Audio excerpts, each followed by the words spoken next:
কথায় কথায় কিছু মানুষের অভ্যাস আছে, গালি দেয়, আক করলেই গালি দেয়। স্বাভাবিক কথাও গালি ছাড়া কইতার, আর গালি দিয়ে আবার হাসে। ওমা কেউ গালি দিলে আর এইটি কথার কথা, আস্তাগফিরুল্লাহ, গালি এটা কথার কথা? অপরের মা নিয়া বোন নিয়া আপনি যা তা বলে ফেললেন, চি চি চি। ছেলেরা তোমাদেরকেও বলি, এ সমবয়সী বন্ধু, তোমার বন্ধু, সে একসাথে চলো, সে পট করে তোমার মাকে একটা গালি দিছে, তোমার বোনকে নিয়ে একটা বাজে কথা বলে দিছে, তুমিও হাসি দিলা, তুমিও নির্লজ্জ, সেও নির্লজ্জ। আত্মমর্যাদা যদি থাকে তুমি তার জুতা দিয়া বাড়ি দিবা, জুতা দিয়া। যে তুই কেমনে বেটা, মানুষের বাচ্চা, মুসলমানের ঘরে জন্ম নিয়ে তুই এইভাবে মা বোন নিয়ে গালি দিতে পারলি কেন? কেমনে বললি? হাসতে হাসতে মানুষ গালি দেয়, এটা কথা হইল কোন?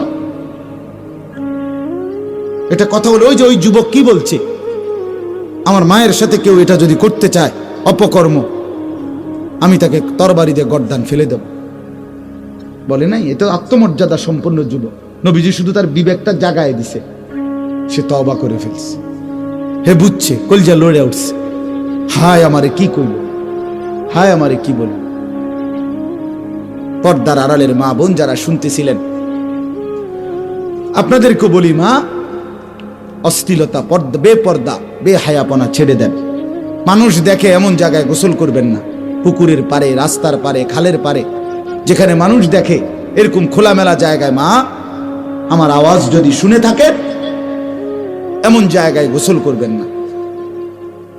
বিনা কারণে একান্ত প্রয়োজন ছাড়া ঘর থেকে বের হওয়ারই কোনো দরকার নেই।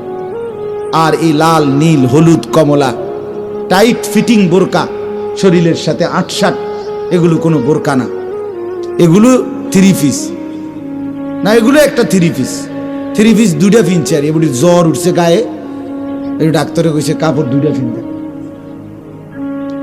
তো শীত লাগতেছে বেডি বেশি, এই জন্য বৃত্তে একটা পড়ছে 3 পিস, এটার উল্ফে আর একটা ফিনছে 3 পিস। বোরকা কোনো এরুম হয় না। বোরকা হলুদ, কমলা, লাল, নীল, টিয়া, বেগুনি, আকাশি, ফুটফুট, এত সংবং বোরকা হয় না। বোরকা হবে কালো, বোরকা হবে কিরকম? রাসূলুল্লাহর স্ত্রী আয়েশা রাদিয়াল্লাহু তাআলা আনহা বলেন, নবীজির জামানায় মহিলাদের বোরকা পরা হাঁটা দেখলে মনে হইতো কাআন্নাহুন্না গুরাব, তারা যেন কাকের মিছিল, কাকের সারি। কিসের? গোরাব মানে কাক, গোরাব মানে কাক না তো? তাইলে লাল কালারের কাউয়া দেখছেন যে আতো ডানছে? হলুদ কালারের কাক দেখছেন?